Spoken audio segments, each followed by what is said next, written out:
ఇలాంటి రోజు ఒకటి ఉందని మీకు తెలుసా? అదే ప్రపంచ మేధో సంపత్తి దినోత్సవం. ఇది ప్రతి ఏటా ఏప్రిల్ 26న జరుపుకుంటారు. ప్రపంచ మేధో సంపత్తి సంస్థ WIPO 2000లో పేటెంట్లు, కాపీరైట్లు, ట్రేడ్ మార్కులు మరియు డిజైన్లు రోజువారీ జీవితంలో ఎలా ప్రభావం చూపుతాయి మరియు సృజనాత్మకతను జరుపుకోవడానికి అభివృద్ధికి సృష్టికర్తలు మరియు ఆవిష్కర్తలు అందించిన సహకారం గురించి అవగాహన పెంచడానికి ఈ ఈవెంట్ను స్థాపించారు. ప్రపంచవ్యాప్తంగా ఆర్థిక వ్యవస్థలు మరియు సమాజాలు ప్రపంచ మేధో సంపత్తి సంస్థను స్థాపించే సమావేశం 1970లో అమల్లోకి వచ్చిన తేదీతో సమానంగా ఉన్నందున ఏప్రిల్ 26ని ప్రపంచ మేధో సంపత్తి దినోత్సవంగా ఎంచుకున్నారు. ప్రపంచ మేధో సంపత్తి దినోత్సవం WIPO యొక్క అతిపెద్ద మేధో సంపత్తి IP పబ్లిక్ అవుట్రీచ్ ప్రచారం. సెప్టెంబర్ 1988లో WIPO యొక్క సభ్యదేశాల అసెంబ్లీల 33వ సెషన్కు ఒక ప్రకటనలో national Algerian institute of industrial property INAPI director general అంతర్జాతీయ మేధో సంపత్తి దినోత్సవాన్ని ఏర్పాటు చేయాలని సూచించారు.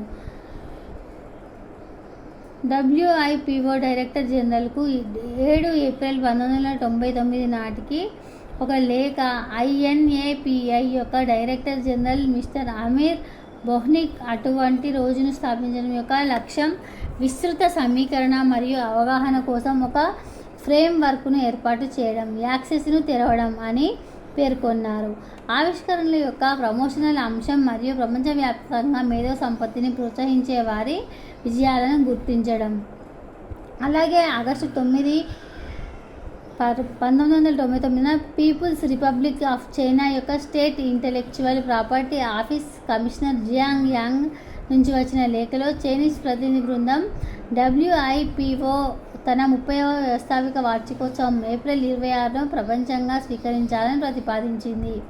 మేధో సంపత్తి దినోత్సవం వార్షిక కార్యక్రమంగా మేధో సంపత్తి రక్షణపై అవగాహన పెంచడం, ప్రపంచవ్యాప్తంగా మేధో సంపత్తి రక్షణ ప్రభావాన్ని విస్తరించడం, మేధో సంపత్తి రక్షణ చట్టాలు మరియు నిబంధనలు ప్రచారం చేసి ప్రాచుర్యంలోకి తీసుకురావాలని, ప్రజల చట్టపరమైన అవగాహనను పెంపొందించాలని దేశాలను కోరడం దీని లక్ష్యం అని కమిషనర్ పేర్కొన్నారు. మేధో సంపత్తి హక్కులు వివిధ దేశాలలో ఆవిష్కరణల కార్యకలాపాలను ప్రోత్సహించడం మరియు మేధో సంపత్తి రంగంలో అంతర్జాతీయ మార్పిడిని బలోపేతం చేయడం దీని ముఖ్య లక్ష్యం. అక్టోబర్ 1999లో దీన్ని 26వ సెషన్లో WIPO జనరల్ అసెంబ్లీ ఒక నిర్దిష్ట రోజును ప్రపంచ మేధో సంపత్తి దినోత్సవంగా ప్రకటించే ఆలోచనను ఆమోదించింది. ప్రపంచ మేధో సంపత్తి దినోత్సవంలో WIPO యొక్క సభ్యదేశాల భాగస్వామ్యం 2000లో ప్రారంభమైనప్పటి నుండి పెరిగింది. దాని మొదటి సంవత్సరంలో 59 దేశాల సభ్యదేశాలు అధికారిక ప్రపంచ మేధో సంపత్తి దినోత్సవ కార్యక్రమాలు నివేదించాయి. 5 సంవత్సరాల తర్వాత అంటే 2005లో 110 దేశాలు అధికారిక ప్రపంచ మేధో సంపత్తి దినోత్సవ కార్యక్రమాలు నివేదించాయి మరియు 2022లో ఈ ప్రచారం 189 సభ్యదేశాల నుండి వినియోగదారులను ఆకర్షించింది. మేధో సంపత్తి ఉన్న వ్యక్తులు తమ సృష్టికర్తలను తాము సృష్టించిన కొన్ని పరికరాలను కానీ లేదా కొన్ని కొత్త ఆవిష్కరణలు సాంకేతికతకు సంబంధించిన వాటిని సభ్యదేశాలకు తెలిపి సభ్యదేశాల నుంచి పర్మిషన్ తీసుకోవడానికి ఈ మేధో సంపత్తి రోజును ఉపయోగిస్తారు.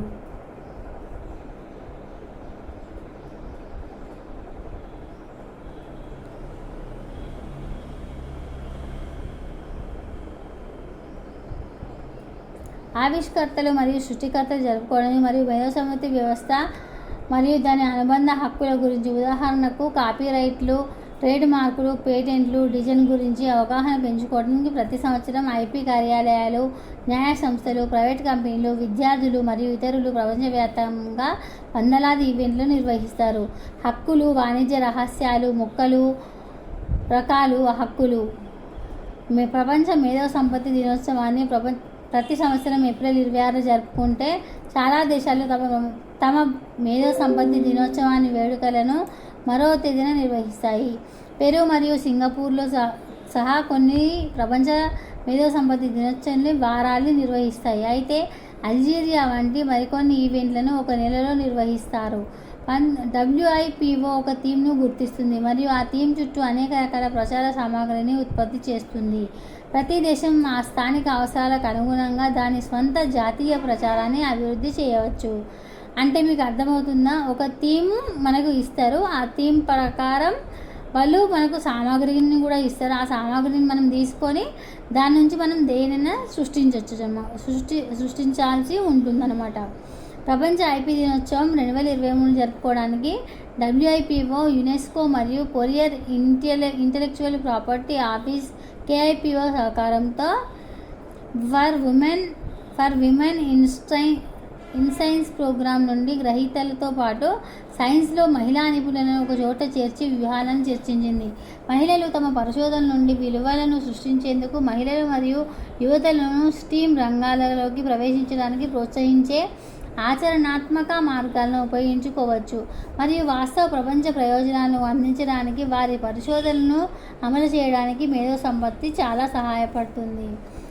WIPO జెనీవాలోని అంతర్జాతీయ సంస్థకు పెరు యొక్క శాశ్వత మిషన్ సహకారంతో film industry a women perspective కార్యక్రమాన్ని కూడా నిర్వహించింది. ఈ కార్యక్రమంలో అవార్డు గెలుచుకున్న చిత్రం Un Mundo para Julius a world for Julius యొక్క స్క్రీనింగ్ మరియు మహిళా దృక్కోణంలో చలనచిత్ర పరిశ్రమపై తన అంతఃస్పృష్టులను పంచుకున్న దర్శకురాలు రొసన్నా డియాజ్ కోస్టాతో చర్చ జరిగింది.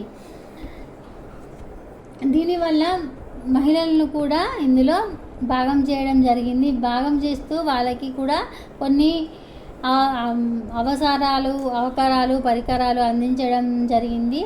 దాంతో వీళ్ళు ఒక ఉమెన్స్కి అవకాశం ఇవ్వడంతో ఆ ఉమెన్స్లో ఒక చిత్రాన్ని నిర్మించారు. ఆ చిత్రం Un Mundo para Juliet a world for Julius. అయితే ఈ చిత్రం అవార్డు కూడా గెలుచుకుంది.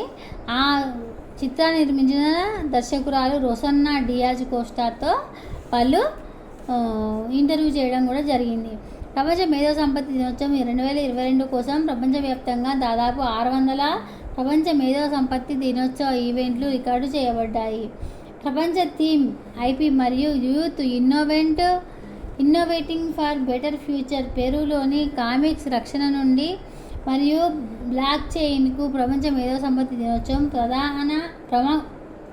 ప్రముఖ విధాన నిర్ణేతలు ప్రపంచ మేధో సంపత్తి దినోత్సవానికి తమ మద్దతును తెలియజేయడానికి మరియు ప్రాంతీయ వరల్డ్ ఇంటెలెక్చువల్ ప్రాపర్టీ డే 2022లో innovating for outer health supporting young innovator through IP Geneva Health Forum మద్దతుతో International Federation of Pharmaceutical Manufacturer and Association సహకారంతో నిర్వహించబడింది. వివిధ దేశాలు మరియు అంతర్జాతీయ నిపుణుల నుండి యువ ఆవిష్కర్తలు, వ్యాపారవేత్తలు మరియు సలహాదారులు ఒక చోట చేర్చి ఆఫ్రికా గురించి మాట్లాడింది. వరల్డ్ ఇంటెలెక్చువల్ ప్రాపర్టీ డే 2022 మొదటి ప్రపంచ మేధో సంపత్తి దినోత్సవం యువత ఈ వీడియో పోటీని కూడా కలిగి ఉంది. జూలై 22లో WIPO యొక్క అసెంబ్లీలకు డైరెక్టర్ జనరల్ డారెన్ టాంగ్ యొక్క నివేదికలో WIPO డైరెక్టర్ జనరల్ ఇలా అన్నారు: ఈ సంవత్సరం ప్రపంచ మేధో సంపత్తి దినోత్సవం రికార్డు స్థాయిలో ప్రపంచ నిశ్చితార్థాన్ని ఆకర్షించిందని నివేదించడానికి నేను కూడా సంతోషిస్తున్నాను. ఐపీ మరియు youth innovating for a better future అనే నేపథ్యంతో మేము మా డిజిటల్ ప్లాట్ఫారంలో 15 మిలియన్లకు పైగా ఇంప్రెషన్లను రికార్డ్ చేశాము మరియు 189 సభ్య దేశాల్లో దాదాపు 600 వరల్డ్ ఇంటెలెక్చువల్ ప్రాపర్టీ డే ఈవెంట్లు జరిగాయి. ఇది మా అతిపెద్ద భాగస్వామ్యం అని ఆయన తెలిపారు. చూసారా, మనకు తెలియనివి ఎన్నో జరుగుతాయి. ఈ థీమ్ యొక్క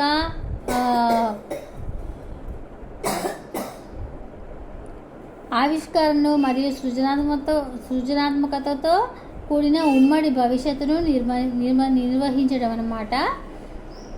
2023లో వీళ్ళు మహిళలకు క్రియేటివిటీ యాక్ట్ చేశారు. తర్వాత యూత్కో 2022లో యూత్ కోసం చేశారు. 21లో మీ ఆలోచనలు మార్కెట్లోకి తీసుకోవడం అనేది చేశారు. 2020లో గ్రీన్ ఫ్యూచర్ కోసం చేశారు. 2019లో బంగారాన్ని చేరుకోండి మరియు క్రీడల గురించి చేశారు. 2018లో power green change women of innovation and creativity చేశారు. తర్వాత 2017లో ఆవిష్కరణలు జీవితాలను మెరుగుపరచడం. 16 digital creativity. 15 gate of stand up సంగీతం కోసం. 2014 సినిమాలు గ్లోబల్ ఫ్యాషన్. 2013 సృజనాత్మకత తదుపరి తరం. 2012 visionary innovatory. 2011 designing of the future. 2010 innovation link of the world. 2009 green innovation. 2008 ఆవిష్కరణ జరుపుకోవడం మరియు మేధో సంపత్తి గౌరవాన్ని ప్రోత్సహించడం చేశారు. అలాగే 2007 సృజనాత్మకతను ప్రోత్సహించారు. 2006 ఇది ఒక ఆలోచనతో మొదలవుతుంది అని మనకు తెలియజేశారు. అయితే 2005లో ఆలోచించండి, ఊహించుకోండి, సృష్టించండి అనే థీమ్ని సృష్టించారు. 2004లో సృజనాత్మకతను ప్రోత్సహించారు. 2003లో మేధో సంపత్తిని వ్యాపారంగా చేసుకోండి అనేదాన్ని మనకి నేర్పించారు. 2002లో సృజనాత్మకతను ప్రోత్సహించారు. 2001లో ఇది ఎలా క్రియేట్ చేయాలి, క్రియేటింగ్ ది ఫ్యూచర్ టుడే అనేదాన్ని నేర్చారు. అయితే దీనికి చాలామంది విమర్శలు కూడా చేశారు. చాలామంది ఎందుకు ఇది కాపీరైట్ వస్తుంది, ఒకరి గురించి ఇంకొకరు ఏమంటారు దాన్ని, ఒకరి గురించి ఇంకొకరు ఈర్ష్య ఫీల్ అవుతారు, ఒకరి గురించి ఒకరు చెడుగా చెప్పుకునే అవకాశం ఉంది అని చెప్పి చాలామంది విమర్శలు కూడా చేశారు. అయితే ఇవన్నీ తోసిపుచ్చి ప్రస్తుతం మాత్రం ప్రపంచ మేధో సంపత్తి దినోత్సవాన్ని మనం ఏప్రిల్ 26న ఖచ్చితంగా జరుపుకుంటాం అన్నమాట. అంటే మన మేధస్సును ఉపయోగించి మనం సృష్టించిన ఏదో ఒక సైన్స్ పరికరాలను కానీ, లేకపోతే కథలను అనే కాదు, సృష్టించిన ఏదో ఒక సైన్స్ పరికరాలను, లేకపోతే సాంకేతికతను, లేకపోతే ఇంకేదైనా కొత్త కళలను, కొత్త సంగీతాన్ని, కొత్త సినిమాలను, కొత్త క్రీడలను, ఇలాంటి వాటికి ఇది ఆదర్శంగా నిలుస్తుంది. ఈ వీడియో కనుక మీకు నచ్చినట్లయితే లైక్ చేయండి, షేర్ చేయండి. అలాగే పక్కనే ఉన్న బెల్ గంటని యాక్టివేట్ చేసుకోవడం అస్సలు మర్చిపోవద్దు. ధన్యవాదాలు.